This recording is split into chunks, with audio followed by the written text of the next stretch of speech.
Samsung expose sur le CES le premier écran courbe.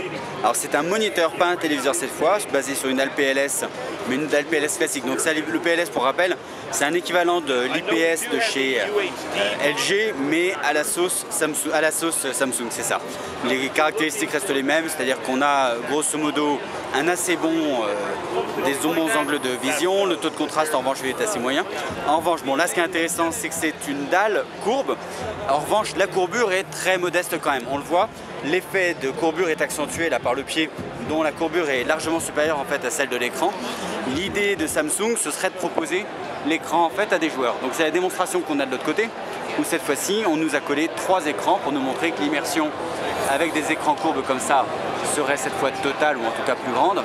En revanche, pour ce qui est des specs, c'est un petit peu décevant pour un écran qui se voudrait pour joueur, que le temps de réponse des pixels n'est que de 5 millisecondes et la fréquence de rafraîchissement n'est que de 60 Hz. Au niveau des entrées-sorties, on le voit, il y a de l'HDMI, enfin, il y a le classique.